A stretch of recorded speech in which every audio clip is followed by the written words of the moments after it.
पांडवों के शुभागमन का समाचार सुनकर वारणावत के नागरिक शास्त्र विधि के अनुसार मंगलमय वस्तुओं की भेंट लेकर प्रसन्नता और उत्साह के साथ सवारियों पर चढ़कर उनकी आगवानी के लिए आए। उनके जय जयकार और मंगल ध्वनि से दिशाएं गूंज उठीं। पूर्ववासियों के बीच में युधिष्ठिर ऐसे जान पड़ते थे मानो स्वयं देवराज इंद्र हों। स्वागत करने वालों का अभिनंदन करके माता कुंती के साथ पांडवों ने वारणावत नगर में प्रवेश किया। पुरोचन ने उनके लिए नियत वास स्थान पर आदर के साथ उन्हें ठहराया और भोजन, पलंग, आसन आदि सामग्रियों से उन्हें संतुष्ट करने की चेष्टा की। 10 दिन बीत जाने पर पुरोचन ने पांडवों से उस सुंदर नाम वाले किंतु अमंगल भवन की चर्चा की। उसकी प्रेरणा से पांडव सामग्रियों के साथ वहां जाकर रहने लगे। धर्मराज युधिष्ठिर ने उस घर को चारों ओर से देखकर भीमसेन से कहा, भाई भीम, देखते हो ना, इस घर का एक एक कोना आग भड़काने वाली सामग्रियों से बना है। निश्चय ही पुरोचन का विचार है कि जब हम लोग इसमें बेखट के रहने लगे तब वह आग लगाकर इसे जला दे। विदुर ने पहले ही यह बात ताड़ ली थी, तभी तो उन्होंने हमें स्नेहवश इसकी सूचना दे दी। आओ हम लोग यहाँ रहकर वन में खूब घूमे फिरे, रास्तों का पता लगा रखें। सुरक्षित सुरंग बन जाने पर हम यहाँ से भाग निकलें और किसी को कानों कान इस बात की खबर न हो कि पांडव जीते बच गए। भीमसेन ने बड़े भाई की यह बात मान ली। एक सुरंग खोदने वाला विदुर का बड़ा विश्वास पात्र था। उसने पांडवों के पास आकर कहा, मैं खुदाई के काम में बड़ा निपुण हूँ। विदुर की आज्ञा से आपके पास आया हूँ, आप मुझ पर विश्वास कीजिए। विदुर ने संकेत के तौर पर मुझे बतलाया है कि चलते समय मैंने युधिष्ठिर से मल्लेश भाषा में कुछ कहा था और उन्होंने मैंने आपकी बात भली भांति समझ ली है। यह कहा था, पुरोचन जल्द ही आग लगाने वाला है, मैं आपकी क्या सेवा करूं? युधिष्ठिर ने कहा, भैया, मैं तुम पर पूरा विश्वास करता हूं।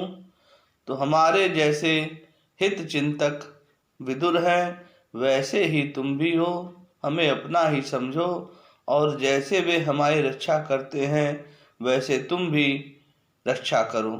इस आग के भय से तुम हमें बचा लो। इस घर के चारों ओर ऊंची ऊंची दीवारें हैं, एक ही दरवाजा है। तब सुरंग खोदने वाला कारीगर युधिष्ठिर को आश्वासन देकर खाई की सफाई करने के बहाने अपने काम पर डट गया। उसने उस घर के बीचों बीच एक बड़ी भारी सुरंग बनाई और जमीन के बराबर ही किवाड़ लगा दिया। पुरोचन उस महल के दरवाजे पर ही सर्वदा रहता था, कहीं वह आकर देख न ले, इसीलिए सुरंग का मुंह बिल्कुल बंद रखा गया था। पांडव अपने सास शस्त्र रखकर बड़ी सावधानी से उस महल में रात बिताते थे। दिन भर शिकार खेलने के बहाने जंगलों में घुमा करते। विश्वास न होने पर भी वे ऐसी चेष्टा करते थे मानो पूरे विश्वासी हैं। उस खोदने वाले कारीगर के अतिरिक्त पांडवों की इस स्थिति का पता किसी को नहीं था। एक दिन कुंती ने दान देने के लिए ब्राह्मण भोजन कराया। बहुत सी स्त्रियां भी आईं। जब सब खा पीकर चले गए तब संयोगवश एक भील की स्त्री अपने 5 पुत्रों के साथ वहां भोजन मांगने के लिए आई। वे सब शराब पीकर मस्त थे, इसीलिए बेहोश होकर लाक्षा भवन में ही सो गए। सब लोग सो चुके थे, आंधी चल रही थी, भयंकर अंधकार था। भीमसेन उस स्थान पर पहुंचे जहां पुरोचन सो रहा था। भीमसेन ने पहले उस मकान के दरवाजे पर आग लगाई, फिर चारों तरफ आग भभका दी। बात ही बात में विकराल लपटें उठने लगी। पांचों भाई अपनी माता के साथ सुरंग में घुस गए। जब आग की असह्य गर्मी चारों ओर फैल गया और इमारतें चटचटाने और गिरने से धाय धाय की ध्वनि होने लगी, तब पुरवासी जगकर वहां दौड़े आए। उस घर की भयानक दुर्दशा देखकर सब कहने लगे कि दुरात्मा दुर्योधन की प्रेरणा से पुरोचन ने यह जाल रचा होगा। हो न हो यह उसी की करतूत है। पुरोचन को भी अच्छा फल मिला, वह निर्दयी भी इसी में जलकर राख का ढेर हो गया।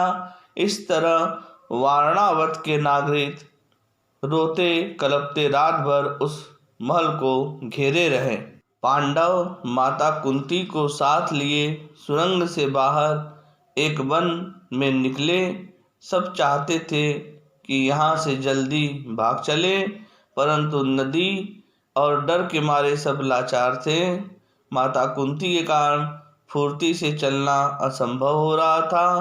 तब भीमसेन माता को कंधे पर और नकुल सहदेव को गोद में बैठाकर युधिष्ठिर और अर्जुन को दोनों हाथों का सहारा देते जल्दी जल्दी ले चले।